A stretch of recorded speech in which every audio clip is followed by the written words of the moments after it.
What's up, guys? Jeff Boski here.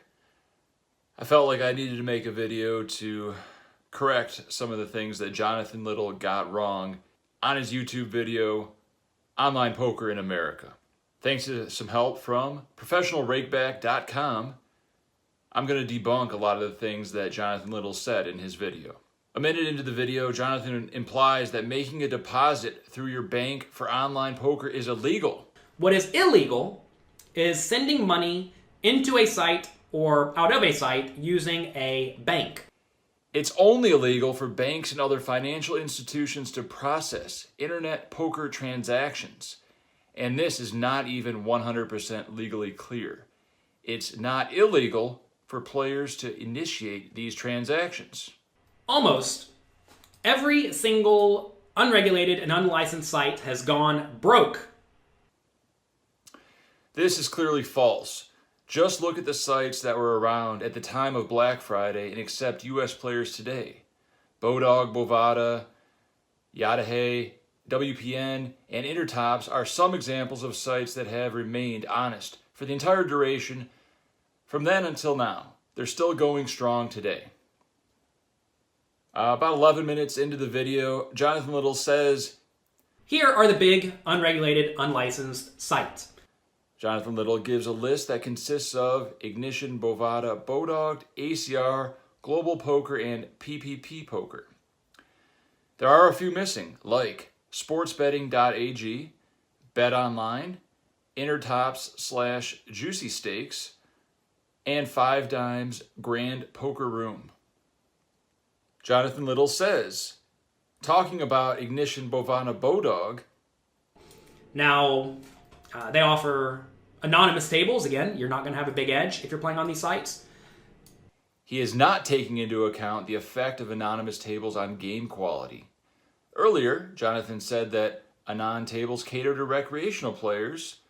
So what kind of game quality is it with all these fish present? As far as I know, people are getting cash outs. You may get cash outs from a random bank or company you've never heard of. It may look rather shady, but that's because it is rather shady. And you need to be careful with that. Clearly, the reason for sending funds to from unusual-looking bank accounts is to circumvent hidebound banking regulations and heavily handed government enforcement, and not because the poker sites are shady. Back when PokerStars conducted business in the United States, they used these fake names on their checks too, and everybody got paid. This isn't an indication of shadiness on the part of the gaming firms. Jonathan Little says, Next is America's Cardroom. This site has popped up over the last few years. This makes it seem that ACR is a newcomer to the online poker scene. In actuality, the current incarnation of America's Cardroom launched in 2011, and its progenitor, True Poker, has been in continuous operation since 2001. The site goes down once a week where they claim they're getting attacked or something, but in reality it's probably just a shoddy server. DDoS attacks, or directed denial of service attacks, are things that hackers do in order to generate a ransom from large online poker sites. This happens to all sites. It happened to ACR a lot around 6 months ago. Since then, there's been no problems. No one lost any money in all of this. ACR reimbursed all the tournaments they had to pause or cancel, and were moving forward with their business model. It is an unfortunate thing when DDoS attacks happen, but the CEO has been adamant of never paying a ransom to hackers, so eventually they just stop putting these attacks in place. But I can almost guarantee you every one of these sites will close up at some point. And when they do, they may or may not pay your money back, so be careful. I guess this might be true for certain values of almost guarantee. How can Jonathan Little be so certain of this? Here's a little bit of historical comparison. In July 2006, the top 5 sites for USA online poker were Party Poker, PokerStars, PokerRoom.com, Paradise Poker, and Full Tilt. Party and PokerStars ended up leaving the US market but paid out every cent owed to Americans. The Paradise Poker and PokerRoom.com brands were eventually retired, but they returned the balances owed to customers in a timely way. More than a decade after 2006, of these top 5 poker destinations, only full tilt stiff players, and even these users were eventually made whole. America's Cardroom actually has a lot of mid-tier pros representing them at the moment and playing on them. Mid-tier pros. Mid-tier pros? Jonathan Little stated that early on, people trusted full tilt poker because of all the red pros they had that promoted it. Well, little did you know that Jonathan Little was a red pro until something happened. He got caught multi-accounting, taking advantage of the system.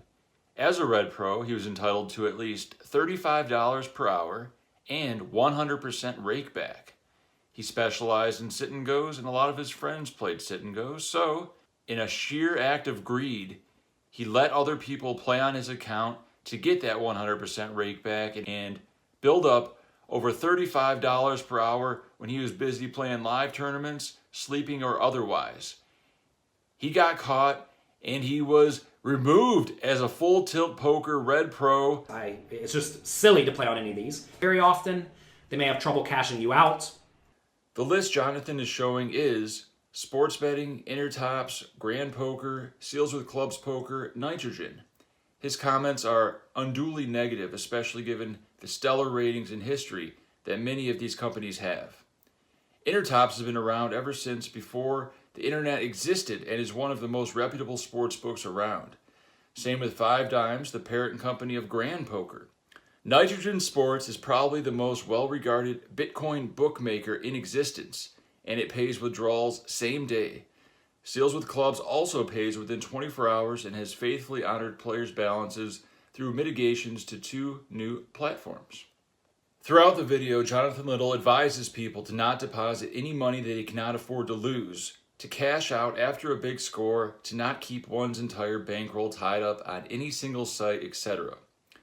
He's positioning this as a case against offshore sites. In other words, you shouldn't trust them with a substantial sum of money. They may be all right advice as far as it goes, but it also applies to all internet poker sites, offshore, state-regulated, legal in rest of the world, etc.